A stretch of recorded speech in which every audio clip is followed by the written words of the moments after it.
감사합니다. 제가 기도하겠습니다. 사랑하는 하나님, 우리가 가지고 있는 것 가운데 주로부터 오지 않은 것이 어디 있겠습니까? 이 생명, 건강, 지식, 이성, 하나님, 이 모든 것들이 주로부터 온 선물에서 감사합니다.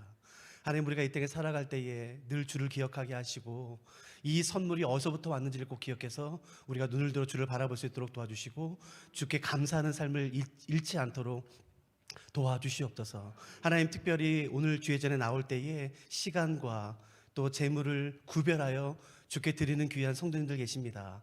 하나님, 그 마음을 헤아려 주시옵소서. 그 마음의 답답함과 간절함과 그 눈물을 헤아려 주셔서 하나님의 때에 하나님의 방법으로 기가 막힌 놀라운 선물이 임할 수 있도록 도와주시옵소서. 하나님, 특별히 질병으로 기도하고 있는 성도님이 계시다면 예수 그리스도의 그 피 묻은 손으로 안수하여 주셔서 약해지는 모든 세포와 신경이 힘을 얻을 수 있도록 도와주시옵시고, 하나님, 다시 한번 소성케 되는 은혜가 있음으로 말미암아 우리와 함께 이 자리에서 예배드릴 수 있는 은혜가 다시 주어질 수 있도록 도와주시옵소서. 취업을 위해 기도하고 있는 사람이 있다면 하나님, 다시 한번 그 문이 열려져서 다시 한번 일할 수 있는 은혜가 주어질 수 있도록 도와주시옵소서. 하나님, 이 모든 시간을 주께 부탁드립니다. 오셔서 다스려 주시고 인도하여 주시옵소서. 사랑하는 예수 그리스도의 귀하신 이름으로 함께 기도드렸습니다. 아멘. 우리가 어저께는 로마서의 배경이 되는 로마교회 상황을 잠깐 말씀을 드렸어요. 혹시 기억하시겠죠? 로마시 안에, 사도 바울 당시 로마시 안에 유대인들 안에 내란이 있었고 갈등이 있었어요. 그것으로 말미암아 로마의 황제는 예수님을 믿든 안 믿든 모든 로마 사람들을 모든 유대인들을 로마 안에서 다 추방 내렸다고 말씀을 드렸어요. 그래서 5년 정도 추방당했다가 돌아왔을 때 다시 로마 교회 안에 유대인 그리스도인과 이방인 그리스도인의 다툼이 있었다고 제가 말씀을 드렸죠. 근데 오해하시면 안 돼요. 초대교회가 다 그러지 않아요. 그러니까 초대교회는 다 그러면 어려움만 있으나 그러지 않아요. 그러니까 어떻게 제가 충분히 설명드리지 못해서 오해하실 수가 있지만 아니요, 너무너무 아름다운 모습도 많죠. 하나만 잠깐만 살펴보실까요? 로마서 1장 보세요.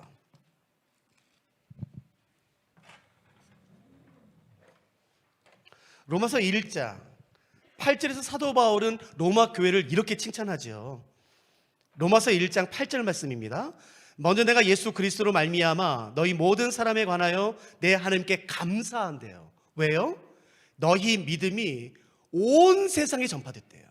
그러니까 여러분 절대 오해하시면 안 돼요. 교회의 그 균형을 잃어버리면 안 됩니다. 그러면 로마 교회는 어려움만 있었어, 갈등만 있었어, 싸움만 있었어, 다툼만 있었어, 초대교회는 다 그래? 절대 그렇지 않아요.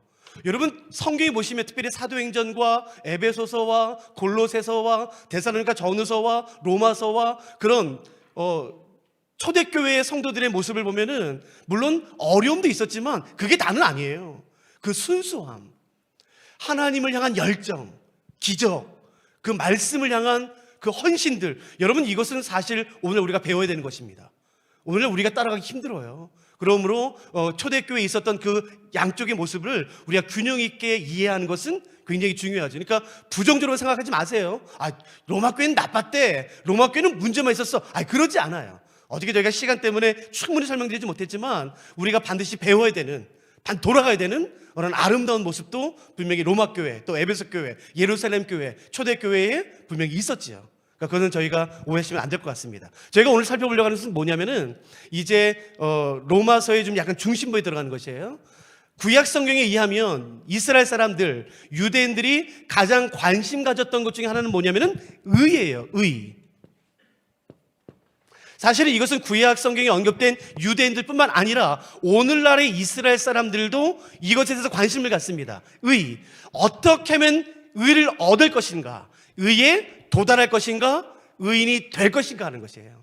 어떻게 하면 의인이 될 수 있나요? 어떻게 하면 의에 도달할 수 있나요? 어떻게 하면 의를 가질 수 있는가라는 것이에요. 의에 도달하는 방법이 도대체 뭐냐는 거예요. 이것이 구약 성경 창세부터 말라기까지 언급된 39권의 성경에서 가장 많이 강조하는 것 중에 하나예요. 한번 질문해 볼 때가 생각해 보세요. 어떻게 하면 의에 도달할 수 있나요? 어떻게 하면 의를 가질 수 있나요? 그래서 어떻게 하면 의인이 될 수 있나요? 의인이 될 수 있는 방법, 구약에 언급된 방법은 뭔가요? 구약에서 말하는 의에 도달하는 방법은 율법입니다. 율법을 지키는 것이에요. 그러면 제가 이거 한번 질문해 볼 테니까 한번 대답해 보시겠어요? 그러면 정말 율법을 100% 지키면 사람이 의롭게 될 수 있나요, 없나요? 질문이에요. 사람이 율법을 100% 지키면 의롭게 될 수 있나요, 없나요? 양쪽 다 대답이 있는데요. 여러분, 제가 성경 말씀 하나 읽어드릴 테니까 보세요. 성경 말씀 읽어드릴 테니까 그냥 들으세요. 찾지 마시고요. 신명기 말씀이에요. 우리가 그 명령하신 대로 이 모든 명령을, 그러니까 하나님께서 우리 가운데 말씀하신 그 모든 말씀을 우리 하나님 여호와 앞에서 삼가 지키면 그것이 곧 우리의 의로움이니라. 우리가 하나님 앞에서 하나님이 말씀하신 모든 말씀을 지키면 그것이 곧 우리의 의로움이래요. 의롭게 될 수 있대요. 그러니까 대답해 보세요. 사람이 율법을 100% 지키면 의롭게 될 수 있어요, 없어요? 있어요, 여러분. 율법을 100% 지키면 의롭게 될 수 있어요. 문제는 뭐냐면은 그렇게 할 수 있는 사람이 없다는 게 문제예요. 근데 여러분, 인간의 교활함이 뭔지 아세요? 아니야, 나는 문제 없어. 나는 문제가 없고 율법이 문제 있는 거야. 율법 때문에 내가 못하는 거야 라고 자꾸 핑계대요. 아담과 하와가 선악과 따먹은 것처럼요. 절대 그렇지 않습니다. 율법이 문제가 있는 게 아니에요. 사람이 문제가 있는 것이에요. 율법을 100% 지키면 정말 의롭게 돼요. 그러나 그럴 수 있는 사람은 아무도 없습니다. 율법을 100% 지키다가도 야고보서 말씀처럼 하나라도 어기면 그것은 다 어긴 거랑 똑같아요. 하나를 어겼든 100개를 어겼든 1000개를 어겼든 10,000개를 어겼든 다 똑같은 죄인이 돼요. 그러므로 지키려면 100%다 지켜야 되는 거겠죠. 여러분, 지금까지 수억 명의 사람들이 도전했습니다. 지금까지 역사상 수많은 사람들이 아니야, 내가 한번 할 거야, 내가 한번 할 거야, 율법을 지킴으로 말미암아 의롭게 되기 위해 노력했어요. 다 실패했습니다. 그러니까 성공학교 성도님들 한번 해보세요. 여러분이 성공하면 최초의 사람이 되는 겁니다. 최초. 오케이, 콜. 내가 한번 해보자. 지금까지 다 실패했어? 오케이, 내가. 여러분, 성공학교 성도님들 한번 시도해 보세요. 지금부터 죽을 때까지, 임종하실 때까지 율법을 다 지키는 거예요. 그러나 지금까지 다 지키다가도 마지막 임종하는 순간에 버럭 화를 낸다거나 죄를 범하면 다 끝나요. 아니요. 이것도 말씀드려야 돼요. 지금부터 임종하실 때까지 다 지켰어요. 정말 100%다 지켰어요. 그러나 지금부터 임종할 때까지 100% 율법을 지켰다 할지라도 지금까지 살면서 한 번이라도 어겼다면 끝이에요. 그러니까 하실래요, 안 하실래요? 여러분, 그렇게 할 수 있는 사람이 없어요. 근데 여러분 보세요. 인간의 교활함은 뭐냐면은 아니야, 내가 문제가 있는 거 아니야, 율법이 문제가 있는 거야 라고 자꾸 말하는 것이에요. 그래서 우리는 어떤 이미지가 있냐면은 율법은 부정적인 것이 있어요. 여러분, 사도 바울은 성경에서 절대로 율법을 부정하게 여기지 않습니다. 율법은 선한 것이에요. 하나님 말씀은 선한 것이에요. 문제는 사람이 그렇게 할 수 없다는 게 문제예요. 그래서 어떻게 되는지 보세요. 의를 잃어버리게 돼요. 율법으로 의를 이룰 수 없어서 의를 잃어버려요. 그게 바로 불의가 돼요. 불의. 의를 잃어버려요. 이 불의는 구약적인 용어라면 이것을 우리가 아는 다른 단어로 바꾼다면 이렇게 바꿀 수 있는 것이에요. 죄입니다. 성경에서 말하는 불의를 다른 말로 말하면 그건 죄예요. 왜 사람이 죄를 범하는가? 율법으로 의롭게 될 수 없어서 율법을 어기면은 불의한 자가 돼요. 죄인이 돼요. 그래서 성경은 어떻게 말하냐면은 이 불의한 자의 죄에 하나님의 진노가 임한다고 말합니다. 이것이 로마서 1장 18절에 나와 있습니다. 한번 다 같이 보시겠습니까? 이것을 반드시 이해하셔야 돼요. 왜냐하면 이것이 앞으로 로마서를 푸는 아주 중요한 구조가 되기 때문에 그렇습니다. 로마서 1장 18절 말씀을 눈여겨보시고 밑줄을 그어놓으세요. 제가 읽겠습니다. 하나님의 진노가 불의로 진리를 막는 사람들의 모든 경건하지 않음과 불의에 대하여 하늘로부터 나타나나니. 하나님의 진노가 나타나요. 어디에요? 불의한 사람과 불의 자체예요.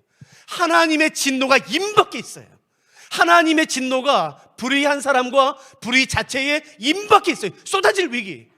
누구도 피할 수 없는, 누구도 감당할 수 없는 무시무시한 하나님의 진노와 심판이 임박해 있어요. 누구도 피할 수 없습니다. 여러분, 저는 전도하다가 가끔씩, 저는 스위스 로잔에 있을 때 매주 수요일마다 저희 베이스 전체가 리본느라는 광장이라서, 저는 유럽에서 한 8년 정도 살다 왔거든요. 근데 스위스 로잔에 있을 때 매주 수요일마다 리본느 광장에 나가서 전도했었어요. 여러 사람을 만나서 전도하게 되는데 그때마다 아주 가끔씩 이런 말을 들을 때가 있어요. 제주도에서도 전도할 때 이런 말을 가끔씩 들었거든요. 근데 이 말을 들으면 지금도 손이 떨려요. 그러니까 이거는, 이 말을 들으면 정말 손이 떨려요. 모르겠어요. 여기 계신 분들 가운데 과거에 그런 말씀을 하셨던 분이 여기 계신지는 모르겠지만 그 말은 이 말이에요. 야, 하나님 심판하시라 그래. 까짓 거 내가 눈 하나 깜짝할 줄 알아? 야, 심판하시라 그래. 여러분, 그렇게 말하면 안 돼요. 누구도 하나님의 엄중한 죄에 대한 심판을 견딜 수 없습니다. 감당할 수 없어요. 여러분, 그렇게 말하면 안 돼요. 그건 몰라서 하는 말이에요. 야, 하나님이 심판하시라 그래. 까짓거 내가 눈 하나 깜짝할 줄 알아? 아니요, 그건 두려운 거예요. 누구도 하나님의 심판을 감당할 수 없습니다. 견딜 수 없어요. 피할 수 없어요. 그 무시무시한 엄중한 진노가 지금 성경은 임박해 있는 것이 머리맡에. 그 이유를 보세요. 잘 보세요. 의를 잃어버렸기 때문에 하나님의 진노가 임하는 것이에요. 그러므로 하나님의 진노를 피하는 방법은 뭐겠습니까? 의를 잃어버렸기 때문에 하나님의 진노가 임한다면 논리적으로, 그러면 하나님의 진노를 피하는 방법은 뭔가요? 다시 의를 얻는 것이에요. 의를 얻는 방법은요? 없어요. 그래서 인간은 절망 가운데 빠지는 것이에요. 소망이 없습니다. 완벽한 어두움, 심판, 진노, 저주 가운데 모든 사람이 빠지게 됐다라고 사도 바울이 1장부터 3장 20절까지 선언하는 것이에요. 이거를 오늘 제가 살펴볼 것입니다. 어떻게 다시 의를 얻게 되는 것인가? 하나님의 진노는 뭐인가? 그걸 저희가 이제 오늘 살펴볼 것이에요. 자, 저희 다시 한 번만 정리하고서 깊이 들어보도록 할게요. 율법을 100% 지키면 이렇게 될 수 있어요. 그러나 누구도 그렇게 할 수 있는 사람은 없습니다. 그래서 의를 잃어버려요. 불의한 자가 돼요. 불의한 상태가 돼요. 죄인이 돼요. 그래서 하나님의 진노가 임합니다. 문제는 이 하나님의 진노가 뭐냐는 거예요. 여러분, 우리는 생각할 때 하나님의 진노 하면은 때리는 것, 맞는 것, 교통사고, 암, 질병, 사업이 망하는 것, 그런 걸 생각해요. 여러분, 도대체 죄에 임하는 하나님의 진노가 뭐냐는 거예요. 두 번째, 죄가 뭐냐는 겁니다. 죄가 뭘까 도대체? 죄. 이 두 가지를 오늘 한번 생각해 볼게요. 여러분, 죄가 뭔가요? 죄. 우리가 아까 어저께 읽었던 거 한번 잠깐 보세요. 1장, 로마서 1장 29절. 21가지 죄가 나온다고 말씀을 드렸죠. 곧 모든 불의, 추악, 탐욕, 악의가 가득하고 시기, 살인, 분쟁, 사기, 악독이 가득하고. 여러분, 21가지요. 음란함, 욕심, 이기심, 험담. 우리는 죄 하면 이런 걸 말해요. 잘 들으세요. 아니요, 이건 죄가 아니에요. 정확히 말하면 이건 죄가 아닙니다. 이거는 죄의 열매들이에요. 죄의 열매들. 여러분, 오늘 이 황금 같은 시간에 화요일날 여기 나오셔서 말씀을 들으시는 분들 가운데 회개 한번 안 해보신 분이 어디 있습니까? 회개는 한 번씩 다 해봤죠. 아이고, 내가 이런 마음 가지면 안 돼. 이런 마음을 가졌어. 회개하죠. 그래서 그 죄의 열매를 따서 버렸어요. 일주일 동안 괜찮아요. 잘 지내요. 근데 나도 모르는 사이에 그 죄가 슬금슬금 열렸어요. 이게 또 언제 생겼어? 저 또 회개해요. 따서 버려요. 일주일 동안, 열흘 동안 잘 지내요. 근데 또 열렸어요. 또 버려요. 그래서 생각해요. 나는 안 되나 보다. 나는 안 되나 보다. 여러분, 그게 정상이에요. 왜냐하면 이런 것은 죄의 본질이 아닙니다. 이건 죄의 열매들이에요. 죄의 본질의 나무가 땅에 박혀 있는 한 이 죄의 열매들은 맺히는 게 정상이에요. 그 열매 하나 따서 버린다고 여러분 완전히 해결되는 게 아니에요. 그 뿌리를 뽑아내지 않는 한 그 죄의 나무는 죄의 열매를 항상 맺게 돼 있어요. 사과나무에서 사과 하나 따서 버렸다고 그 다음에 사과가 안 열리나요? 아니요, 열려요. 제가 다시 한번 질문해 볼게요. 여러분, 도대체 죄가 뭘까요? 죄. 음란함, 욕심, 시기, 질투, 그런 것은 정확히 죄가 아니라 죄의 열매라면 죄의 본질, 정말 죄 그 자체는 뭔가요? 잘 들으세요. 구약은 어떤 단어를 정의하지 않습니다. 이야기를 통해서 말해요. 그러나 신약은 어떤 단어를 정의합니다. 예를 들어 구약 성경은 믿음, 무엇인지 말하지 않고 이야기를 통해, 아브라함의 이야기, 노아의 이야기, 이삭의 이야기를 통해 믿음이 무엇인지를 말해요. 그래서 이야기를 읽으면 믿음은 이런 거야. 그러나 신약은 믿음을 정의합니다. 믿음은 바라는 것들의 실상이요 보지 못하는 것들의 증거다라고 딱 선언해요. 구약은 죄를 정의하지 않아요. 이야기를 통해 죄를 말해요. 가인과 아벨의 이야기를 통해, 야곱, 에서의 이야기를 통해, 수많은 이야기를 통해 죄는 이런 거야, 그러면 죄는 이런 결과를 가져와 라고 죄를 이야기로 설명하지만 신약은 죄를 정의합니다. 그 죄를 정의하는 부분이 로마서 1장에 있어요. 잘 들으세요. 이건 밑줄을 그어놓으세요. 로마서 1장 21절 말씀입니다. 죄가 뭔지 보세요. 로마서 1장 21절 제가 읽겠습니다. 하나님을 알되 하나님을 영화롭게도 아니하며 감사하지도 아니하고 오히려 그 생각이 허망하여지며 미련한 마음이 어두워졌나니. 여러분 이 말씀을 잘 보세요. 하나님을 알되 하나님을 영화롭게도 아니하며 감사하지도 않는 게 죄의 본질이에요. 다시 말해서, 쉽게 말해서 죄의 본질은 뭐냐면은 하나님의 하나님 되심을 인정하지 않는 것입니다. 죄의 본질은 뭐냐면은 내가 하나님 되는 것이에요. 여러분 제가 질문할 테니까 대답해 보세요. 아담과 하와가 선악과를 왜 따먹었습니까? 누구처럼 되고 싶어서요? 하나님처럼 되고 싶은 거예요. 여러분 그게 죄의 본질이에요. 그게 해결되지 않는 한 인간의 삶의 이기심과 음란함과 욕심은 항상 열리게 되는 것이에요. 그러므로 우리가 싸워야 될 대상은 음란함이 아니에요. 욕심이 아니에요. 내가 하나님 되고 싶은 것이에요. 하나님의 하나님 되심을 거절하는 것이에요. 왜 하나님 자꾸 내 삶에 간섭하십니까? 간섭하지 마.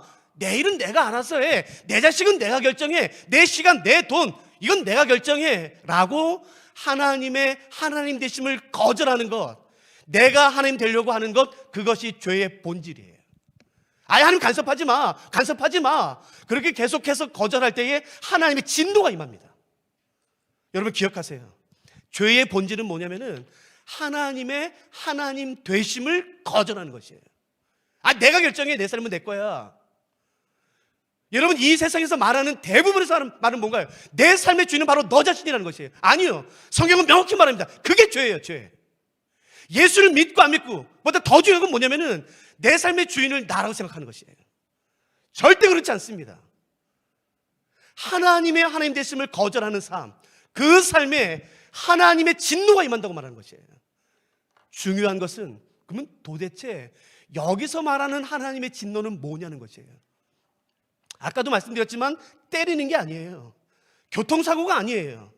질병이 아니에요. 사업이 망하는 게 아니에요. 그러면 도대체 그 무시무시한 하나님의 진노는 뭔가? 로마서 1장은 이 하나님의 진노를 세 가지로 설명합니다. 이 세 가지는 그러나 한 가지예요. 왜냐하면 동일한 단어가 3번 반복됩니다. 다시 말씀드릴게요. 로마서 1장에 의하면 하나님의 진노는 3가지인데 이 3가지는 사실 한 가지예요. 왜요? 같은 단어가 3번 반복됩니다. 펜을 가져오셨다면 이제 밑줄 그으세요. 도대체 하나님의 하나님 되심을 거절하고 자기가 자기 삶의 주인 되려고 하는 그 사람에게 임하는 그 죄와 불의에 임하는 하나님의 진노는 뭔가? 그 하나님의 진노는, 여러분 제가 읽어드릴 테니까 적어보세요. 자, 24절. 그러므로 하나님께서 그들을 마음의 정욕대로 더러움에 어떻게 하셨다고요? 내버려 두셨다고요. 정욕과 더러움이요. 정욕, 더러움에 내버려 두셨어요. 두 번째도 밑줄 그어보세요. 26절. 이 때문에 하나님께서 그들을 부끄러운 욕심에 어떻게 하셨나요? 내버려 두셨어요. 부끄러운 욕심이요. 세 번째 28절입니다. 또한 그들이 마음에 하나님 두기를 싫어하며 하나님께서 그들을 그 상실한 마음대로 내버려 두세요. 상실한 마음이요.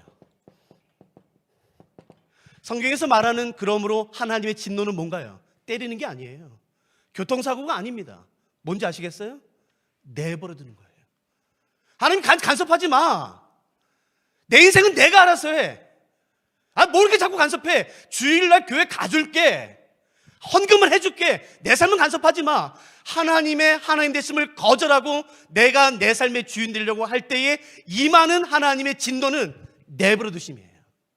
알았다. 내 간섭하지 않으마.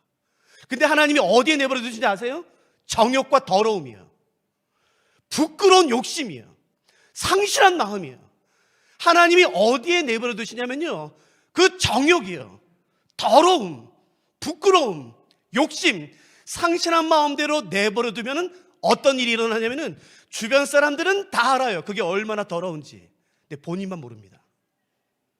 그게 얼마나 음란한 짓인지 주변 사람들은 다 알아요. 근데 본인만 모릅니다. 하나님이 내버려 두시면 그 정욕의 대로 살도록, 그 상실한 마음대로, 공허한 대로 살도록 내버려 두시면은 아무도 몰라. 자기는 몰라. 주변 사람들 다 알아요. 쟤는 왜 이렇게 그렇게 더러운 행동을 해? 왜 더러운 말을 해? 아니요, 본인은 드디어 사랑을 찾았대요.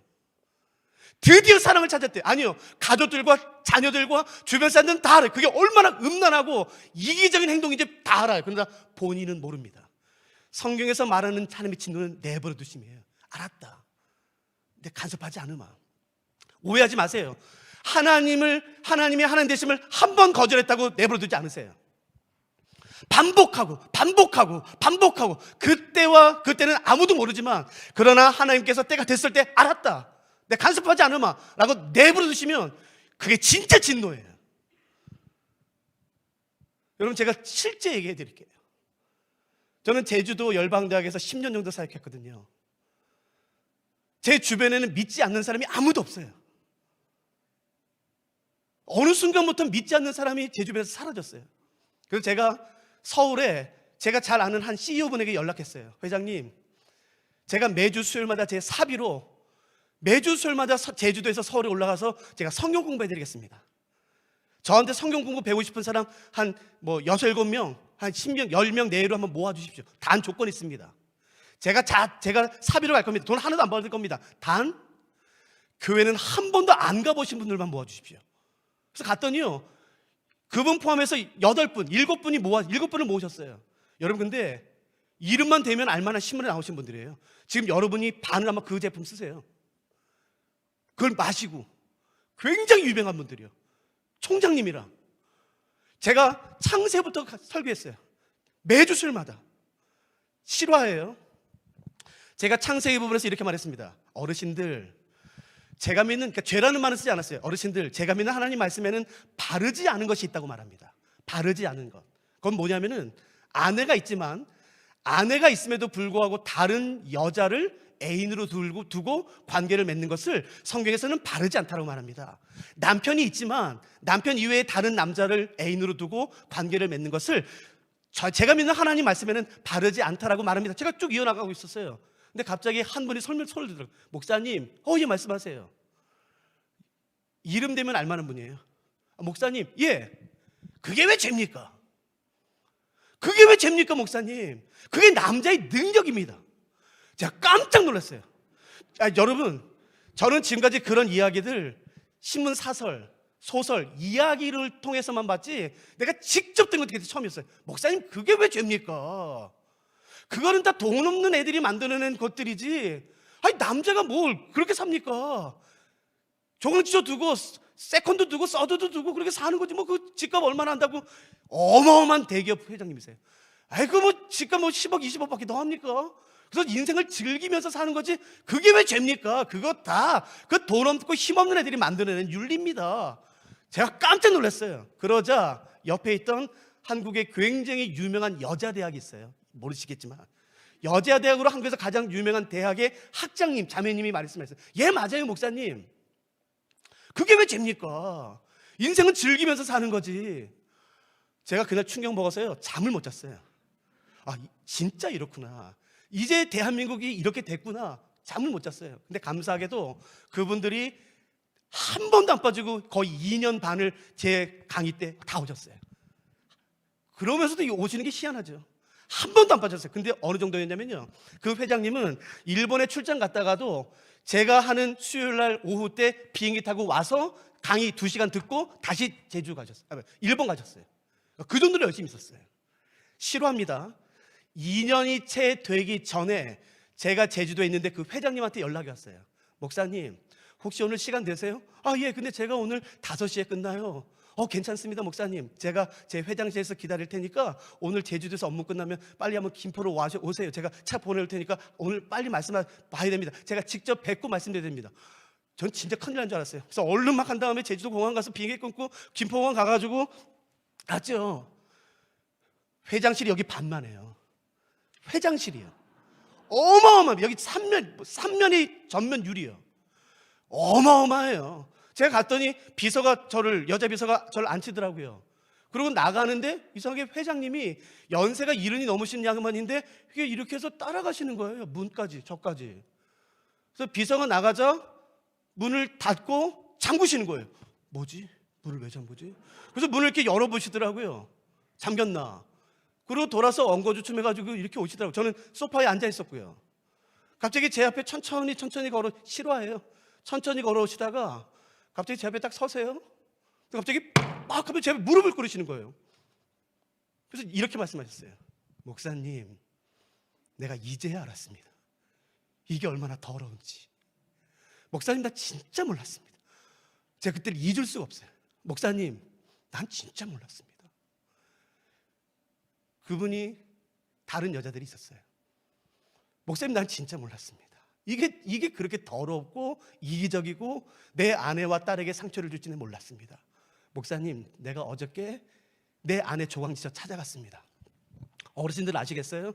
연세가 70이 넘은 유교에 쩌든 어르신이요, 남 부인 앞에 무릎 꿇는 거 쉽지 않습니다. 아시죠? 목사님, 제가 어저께 제 아내한테 무릎 꿇었습니다. 미안하다고. 내 용서 구했습니다. 그러자 아내가 아무 말 없이 안아줬대요. 딸이 와서, 목사님, 내 2번 다시 그런 짓 하고 싶지 않습니다. 내가 내 재산 반을 나눠서 다 정리했습니다. 깨끗하게 다. 내 2번 다시 그렇게 살고 싶지 않습니다. 목사님, 근데 나는 진짜 그게 들어온지 몰랐습니다. 제가 아직도 기억나요. 여러분, 하나님이 정욕과 더러움과 부끄러운 욕심과 상실한 마음에 내버려 두지 않습니까? 본인만 모릅니다. 주변 사람들 다 알아요. 그게 진노예요. 그게 진노. 그러므로 은혜가 뭔 줄 아세요? 막아주시는 것이에요. 여러분, 때로는 교통사고가 나서 막아주셨잖아요. 제 말 이해되지 않으세요? 때로는 질병 때문에 주를 찾게 되지 않습니까? 때로는 망해서 정신 차렸지 않습니까? 그게 은혜예요. 그게 무조건 잘 되는 거 아니요. 그건 내버려 두심일 수 있어요. 누가 오늘 이런 기도 하시겠습니까? 하나님, 나를 제발 죄에 내버려 두지 마십시오. 상실한 마음에, 더러운 욕심에, 내 더 이상 그렇게 살고 싶지 않습니다. 나를 막아주십시오. 내 다리를 부러뜨려서라도 막아주십시오. 그렇게 기도하셔야 돼요. 여러분, 그게 진짜 은혜예요. 그 더럽게 살아서 뭐합니까? 여러분, 그 더러운 데로 가서 뭐합니까? 다른 사람 피눈물 나서 짓밟아서 국장되고 사장되고 이사돼요? 여러분, 그게 무슨 유익이 되고 그게 무슨 함께 영광이 되겠습니까? 그 돈으로 11조를 드린들 하나님 무슨 기뻐하시겠습니까? 아니요. 우리 하나님은 그런 분이 아니세요. 진짜 두려운 건 뭐냐면은 내버려 두는 거예요. 기억하세요. 누구를 내버려 둔다고요? 죄, 불의요. 하나님의 하나님 되심을 거절하는 거지. 한 번에 또 절대로 내버려 두지 않으십니다. 반복하고 하나님을 대적할 때, 그때 하나님의 때를 정하셔서 알았다 그러시는 것이에요. 진짜 두려워하셔야 돼요. 하나님이 내버려 두시면 끝인 거예요. 진짜 끝인 거예요. 하나님, 제발 내 아내를, 내 남편을, 내 자녀를 내버려 두지 마십시오. 주의 사랑으로 붙잡아 주십시오. 여러분, 그게 은혜예요. 그게 은혜. 저 알아요. 저는 목사지 않습니까? 얼마나 많은 사람들의 신앙생활 상담을 했겠습니까? 때로는 교통사고가 은혜였더라고요. 질병이. 그 대학교 떨어진 게 은혜였었어요. 진짜 그게 은혜였었어요. 여러분, 나중에 알아요. 이걸 깨달으면 뭐 어떻게 하는지 아세요? 범사에 감사할 수 있어요. 범사에. 내 기도가 이루어져서 감사하고 이루어지지 않아서 하나님 분명히 뜻이 있다. 내 하나님 분명히 목적 가지고 계시다. 선하신 분이 여러분 그럴 때 감사할 수 있어요. 그게 진짜 신앙인이죠. 하나님이 내버려 두세요. 잘 보세요. 정욕에, 더러움에, 부끄러움에, 상실한 마음에, 그러면 나타나는 결과는 두 가지입니다. 하나님이 내버려 두시면 로마서 1장에 의하면 나타나는 결과는 두 가지예요. 뭔지 한번 잠깐 보시겠습니까? 여러분 밑줄 그으세요. 23절, 1장 23절 제가 읽어볼게요. 하나님이 내버려 두셨을 때 나타나는 결과 첫 번째는요, 썩어지지 아니하는 하나님의 영광을 썩어질 사람과 새와 짐승과 기어다니는 동물 모양의 우상으로 바꿔요. 하나님이 내버려 두시면 나타나는 첫 번째 현상은요, 우상 숭배입니다. 이 우상 숭배는 재미로 타로점을 치는 게 아니에요. 재미로 점 보러 가는 게 아닙니다. 진짜 믿는 겁니다. 저 나무가, 저 돌이, 저 부적이 나를 축복할 거야, 나를 보호할 거야 라고 진짜 믿는 거예요. 그렇게 우상 숭배하게 되는 원인은 성경은 명확히 말합니다. 하나님이 내버려 두시는 것이에요. 제가 속해있던 단체는 단기 전도여행 8주에서 12주 전도여행을 진짜 많이 했던 곳이에요. 저 진짜 많이 했어요. 셀 수 없이 만큼요. 한 번은 제가 기억하기로 저희 팀을 이끌고 제가 전라도, 구체적인 섬 이름 말하지 않을게요, 완도에서 더 깊이 들어간 한 섬에 갔어요. 섬. 원래는 2시 도착인데 바람 때문에 5시 반 정도 도착했어요. 배도 굶고, 저희 팀에는 아이가 6살, 7살 된 아이들도 있었고, 그래서 도착하자마자 제가 리더였기 때문에 저기 자매들이랑 몇 명 아이들은 저기 나무로, 마을 들은 큰 나무 있는 거 아시죠? 뭐 빨간 줄 파란 줄 묶여 있는 그 나무요. 마을마다 다 있잖아요. 그 나무 아래에 쉬게 하고 저랑 형제 몇 명이 빨리 가서 음식 사러 갔어요. 근데 가는데 저희 팀 아이들 실화예요. 아이 중에 6살, 7살 된 그 두 아이가 장난을 쳤어요. 칠 수 있잖아요. 장난치다가 넘어지면서 그 나무를 붙잡았어요. 그래서 나무가 부러졌어요. 여러분, 실화. 그 옆에 앉아 계셨던 할아버님이 지팡이 짚고 와서요, 그 6살 된 아이 머리를 때렸어요. 이런 재수없는 것들이 육지에서 와가지고, 이제 나무 부러졌어? 이제 마을에 재앙이 오면 어떻게 할 거야? 진짜로 머리 피날 때까지 때렸어요. 그 엄마가 막지 않았으면 이렇게 머리 터졌습니다. 실화예요. 대한민국에서 일어난 실화. 이런 재수없는 것들이 육지에서 와가지고, 이거 나무 부러져서 어떻게, 이거 재앙 오면 어떻게 할 거야? 진짜 나무의 가지가 부러지면 마을에 재앙이 온다고 믿어요. 여러분, 진짜입니다. 진짜. 그 일이 왜 일어나는지 아세요? 하나님이 내버려 두시는 것이에요. 알았다, 내가 간섭하지 않으마, 상실한 마음대로, 더러운 대로, 욕심대로 내버려두면 그렇게 나타나요. 하나님이 내버려 두셨을 때 나타나는 첫 번째 특징은 우상 숭배예요. 두 번째는 뭔지 아세요? 죄송해요, 잠깐만요. 동의하지 않으셔도 돼요. 이 두 번째는 동의하지 않으셔도 돼요. 그러나 저는 성경을 가르치는 사람으로 제 신앙 양심상 성경에 있는 말씀을 그대로 전할 테니까 동의하지 않으셔도 돼요. 아셨죠? 저는 그냥 성경에 있는 말씀을 그대로 옮겨드릴게요. 두 번째가 뭔지 보세요. 26절, 27절 제가 읽을게요. 이 때문에 하나님께서 그들을 부끄러운 욕심에 내버려 두셨으니 곧 그들의 여자들도 순리대로 쓸 것을 바꾸어 영리로 쓰며 그와 같이 남자들도 순리대로 여자 쓰기를 버리고 서로 향하여 음욕이 부릴 듯하며 남자가 남자와 더불어 부끄러운 일을 행하여 그들의 그릇 때문에 상당한 보응을 그들 자신이 받았느니라. 뭔가요? 여러분, 동성애입니다. 여러분, 동성애가 죄가 아니라고요? 아니요, 성경은 명확히 죄라고 말합니다. 그러나 오늘날의 세대는 거절하는 것이에요. 논쟁하고 싶은 마음이 없는 것이에요. 여러분, 성경은 동성애를 명확히 죄라 말해요. 하나님이 내버려 두십니다. 그래, 네 정욕대로, 네 더러운 마음대로 살아라. 그때 나타나는 두 가지 특징은 우상 숭배와 동성애입니다. 동성애자들은 교회 나오면 안 되죠. 나와야죠. 저는 제가 제주도에 있을 때 해요, 동성애 커플, 세 커플을 제가 1년 반 동안, 거의 2년 동안 상담했었어요. 거의 일주일에 매주마다 만났어요. 그 중에 두 커플이 회복됐어요. 그래서 DTS 훈련을 받고 지금 간사예요. 근데 한 커플은 안 됐어요. 여러분, 오늘날의 죄는 뭔지 아십니까? 오늘날의 사람들이 말하는 죄는 그냥 내가 싫으면 죄예요. 성경에서 아무리 죄라 말해도 내가 좋으면 괜찮습니다. 내가 아무리 좋아도, 내게 아무리 유익이 돼도 성경에서 안 돼! 그러면 멈춰야 되는 것이에요.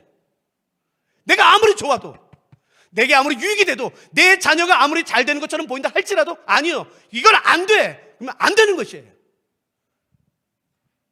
가라! 해라! 성경에서 명확히 말하는 거라면 내가 싫다 할지라도 해야 되는 것이에요. 이제 기준이 바뀌었습니다. 하나님의 말씀에서 내 마음으로 바뀌었어요. 이것처럼요. 내가 하나님 되는 것이에요. 내 삶의 주인은 나야. 좋고 나쁜 것은 내가 결정해. 하나님이 뭔데 간섭해? 여러분, 교회 밖에를 말하는 게 아니라 교회 안을 말하는 것이에요. 두려워하지 않습니다, 하나님을. 하나님이 뭔데 자꾸 말해 그렇게? 여러분, 내 삶의 기준은 무엇인가요? 정말 하나님 말씀이 맞습니까? 하나님 말씀이 하라면, 그렇게 해야 된다면 아무리 힘들어도, 아무리 못 움직일 것 같아도 두 손으로 발을 잡고서 움직여야 되는 것이에요. 용서하라면, 저 사람이 가서 손을 잡아주고 용서하라면, 저 사람이 정말 죽을 정도로 미흡다 할지라도 가서 용서를 해야 되는 것이에요. 안 돼! 그러면 안 됩니다, 여러분. 절대 하면 안 됩니다. 아무리 많은 돈이 생긴다 할지라도. 성경에서 말하는 기준은 하나님 말씀이에요. 그러나 죄는 뭔지 아시겠습니까? 하나님의 하나님 되심을 거절하는 것이에요. 내가 하나님 되는 것이에요. 그리고서 축복받기 바랍니다.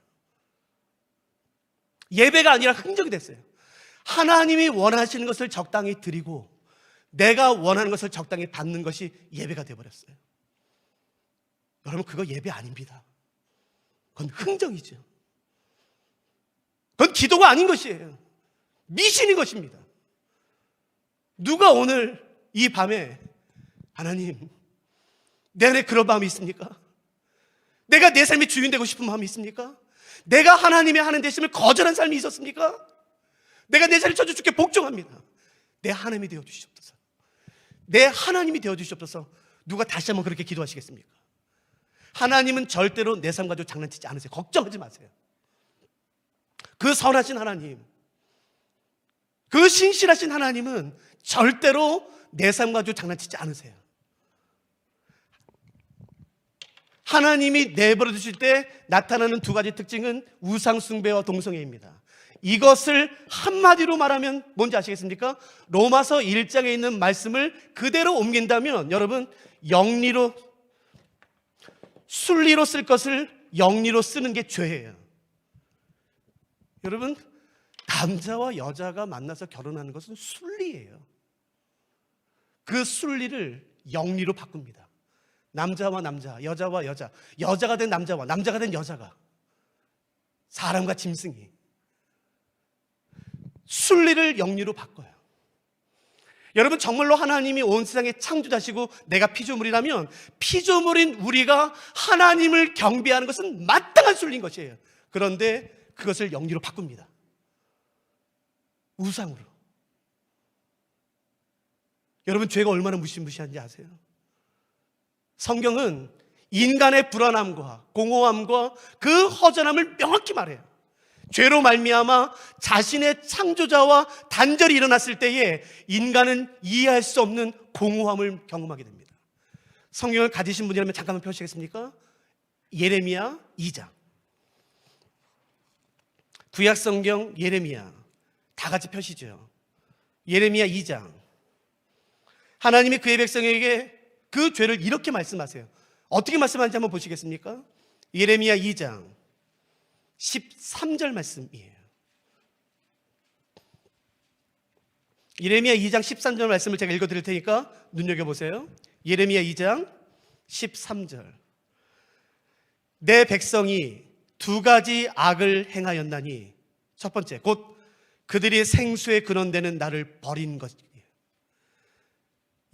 하나님의 백성인 이스라엘, 우리가 범한 첫 번째 죄는 뭐냐면은 생수의 근원된 하나님을 버린 것이에요. 여기서 말하는 생수는 히브리어 원문을 보시면 끊임없이 솟아나는 샘물을 의미합니다.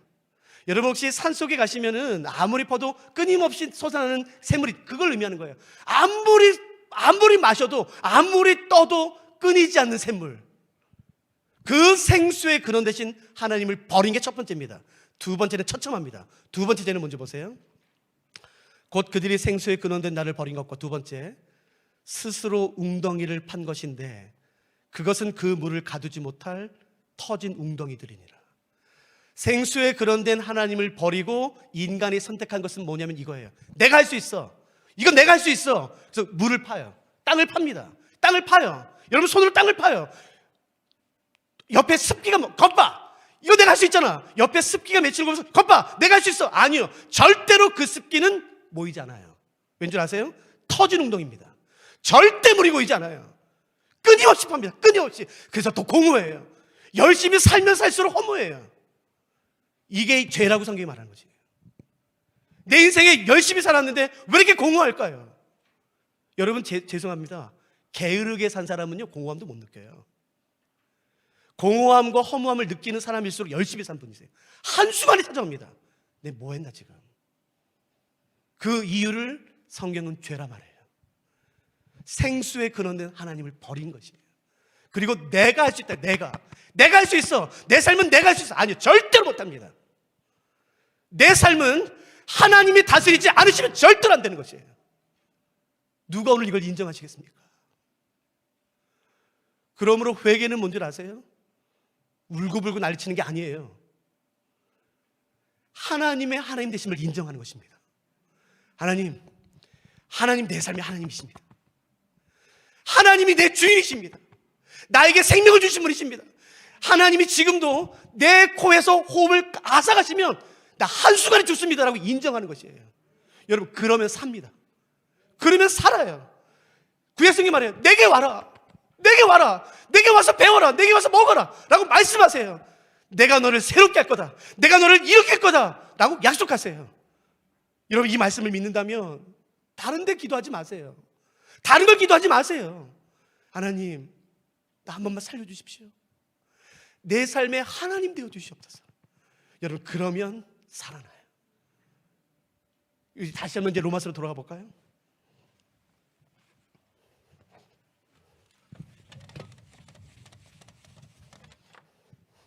아까도 말씀을 드렸지만 이스라엘 사람들의 가장 큰 관심 중에 하나는 의예요.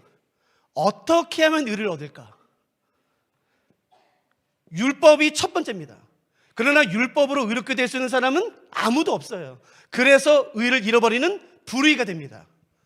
그래서 사도 바울은 1장 1절에서 3장 20절까지 의인은 없나니 한 사람도 없다. 모든 사람이 죄를 범하였음에 하나님의 영광에 이르지 못한다. 하나님을 찾는 사람도 없고 깨닫는 사람도 없다. 그들의 생각은, 그들의 마음은 항상 죄 가운데 있다라고 말하는 것이에요. 여러분 그러므로 인정해야 되는 것은 뭐냐면은 내가 죄를 얼마나 사랑하는 사람인지 인정하셔야 돼요. 아니야 나는 아니야. 죄송합니다. 그 사람 이미 넘어진 사람입니다.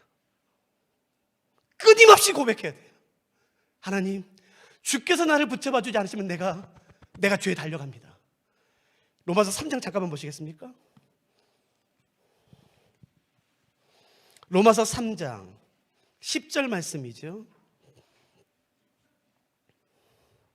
로마서 3장 10절 기록된 바 의인은 없나니 하나도 없으며 깨닫는 자도 없고 하나님을 찾는 자도 없고 다 치우쳐 함께 무익하게 되고 선을 행하는 자도 없어요. 13절 그들의 목구멍은 열린 무덤이에요. 입만 열면 더러움이 나옵니다. 그 혀로는 속임을 일삼으며 그 입에는 독사의 독이 가득하죠. 여러분 그 혀로 얼마나 다른 사람을 상처를 준지 모르겠어요. 그 입에는 저주와 악도에 가득하고 그 발은 피 흘리는데 빠른지라. 여러분 그 마음이 얼마나 죄에 빨리 달려가는지 몰라요. 겉으로는 아닌 것 같지만, 겉으로는 화려하게 경건한 척하지만 그 마음에는 얼마나 많은 죄가 가득한지 몰라요. 그걸 인정해야 돼요. 누구도 예외 없이. 저를 포함해서 누구도 예외 없이. 제가 누구까지 봤는지 아세요? 새벽 예배 나와서 자신의 아내를 어떻게 해달라고 기도하는 사람까지 만났어요. 하나님, 내가 집사인데 내 손으로 내 아내를 어떻게 할 수는 없고 다른 여자가 생겼어요. 새벽 예배에 나와서 그걸 기도하더라고요. 나중에 고백한 거예요. 나중에. 여러분 인간이 얼마나 교활한 줄 아세요? 그 죄가 얼마나 끔찍한 줄 아세요? 여러분 죄는 절대로 사람에게 생명을 가져다 주지 않습니다. 이번 한 번만. 이번이 마지막이다. 이번이 마지막이다. 이번 한 번만 하고 끊는다. 아니요. 절대 안 됩니다. 혹시 오늘 이 예배 이후에 한 번만 더 죄 짓고 끊으려고 하신 분 계세요? 하지 마세요. 목사가 도와드릴 수 있는 건 이거밖에 없어요. 지금이 끊을 때예요. 여러분, 죄는 절대로 사람에게 생명과 회복을 가져다 주지 않습니다.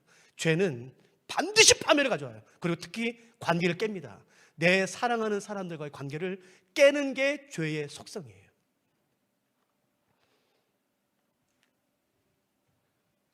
불의, 죄 때문에 하나님의 진노가 임해요. 완벽한 절망.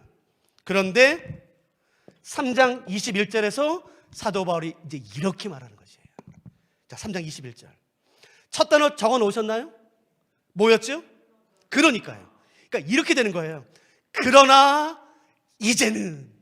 그러니까 여러분, 여기까지 봤을 때 이제 이 말이 나오면 어떤 것 같지? 마음이. 그러나 이제는. 어떠세요? 뭐가 있나? 그러니까 이게 로마서예요. 그럼 나에게 소망이 있나? 나 완전히 절망인데 나에게도 소망이 있나? 예, 있어요. 그러나 이제는 율법 외에 하나님의 한의가 나타났다는 것이에요. 잘 보세요. 율법 외에예요. 그러니까 사도 바울도 율법으로 의롭게 될 수 있는 것을 인정해요. 그래, 사도 바울이 말하죠. 너희 유대인들이 말하는 것처럼 율법으로 의롭게 될 수 있어. 그러나 사람이 율법으로만 의롭게 되는 게 아니라 율법 외에 또 다른 방법이 있다는 것이에요. 이건 뭘까요? 여러분, 이것만 있으면 다 절망하는 거예요. 우리가 소망을 가질 수 있는 이유는 로마서 말씀에 의하면 이것 때문입니다. 율법 외에 의에 도달하는 방법이 한 가지가 더 있어요. 그건 뭘까요? 본문에 나와요. 22절 밑줄 그으세요. 22절. 곧 예수 그리스도를 믿음으로 말미암아 모든 믿는 자에게 미치는 하나님의 의인이 차별이 없느니라. 방법은 뭔가요? 믿음입니다. 믿음. 예수를 그리스도로 믿음으로 말미암아 의롭게 된다는 것이에요. 예수님을 그리스도로 믿음으로 말미암아. 그럼 도대체 믿음이 뭔가? 도대체 믿을 때 어떤 일이 일어나기 때문에 그런 일이 일어나? 제가 설명해 드릴게요. 사도 바울은 이것을 24절에서 한 단어로 설명해요. 이건 동그라미 쳐보세요. 24절. 그리스도 예수 안에 있는 이 단어예요. 뭔가요? 속량이야.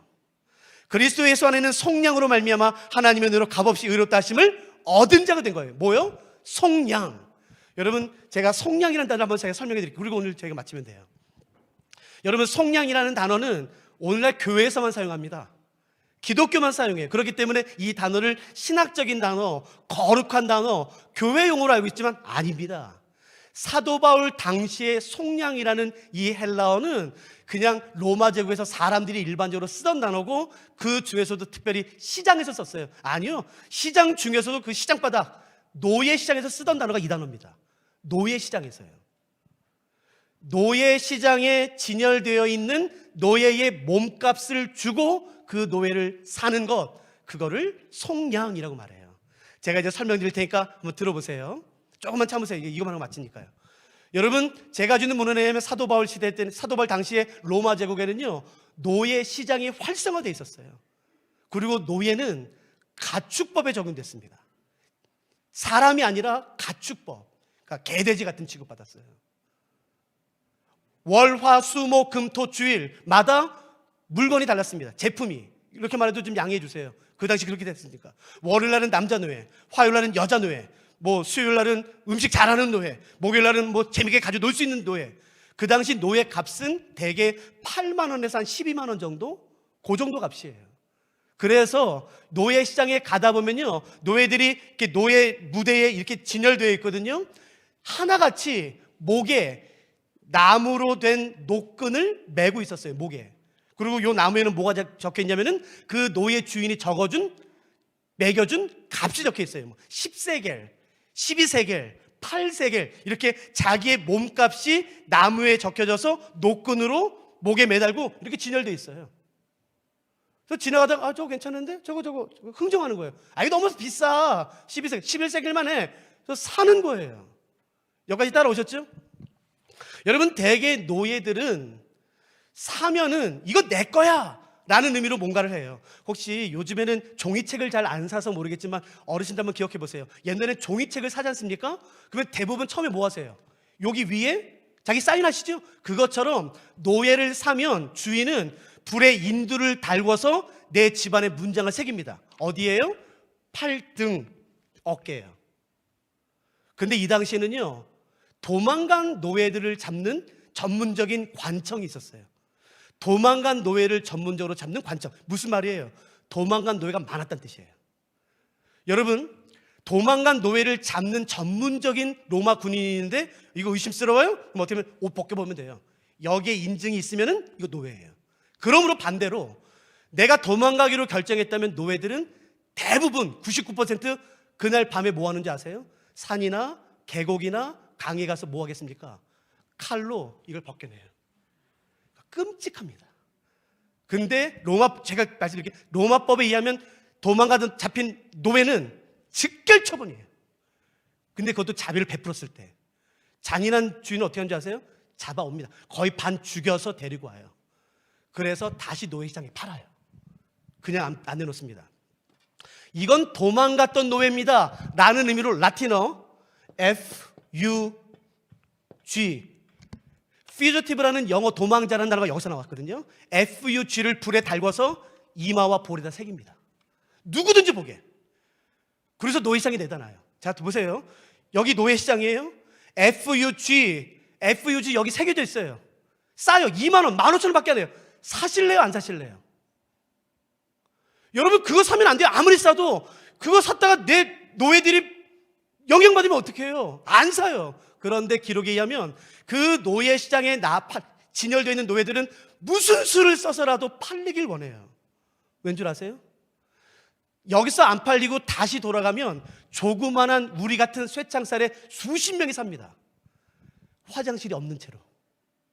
여러분, 거기서 용변 다 봐요. 하루에 한 끼 줄까? 그 학대, 온갖 학대. 그러므로 무슨 수를 써서라도 팔리길 바래요. 눈빛으로 말해요. 제발 나를 좀 사주세요. 누구도 안 삽니다. 여러분, 혹시 우리 중에 죄를 지금까지 한 번만 지신 분 계세요? 아무도 없죠? 저 포함해서? 우리 얼굴에는, 우리 볼에는, 우리 온몸에는 FUG가 다 덕지덕지 적혀 있는 것이에요. 2,000원, 3,000원 아무리 싸도요, 누구도 거들떠보지 않습니다. 연세 많으신 분도 계시잖아요, 여기요. 데려다가 뭐 하겠습니까? 나이 많은 사람들. 잘 들으세요. 내 앞에 수많은 사람들이 지나가지만 내가 노예예요. 그러니까 상상하세요. 내가 노예로 노예 시장에 진열됐는데 누구도 날 거들떠보지 않아요. 누구도.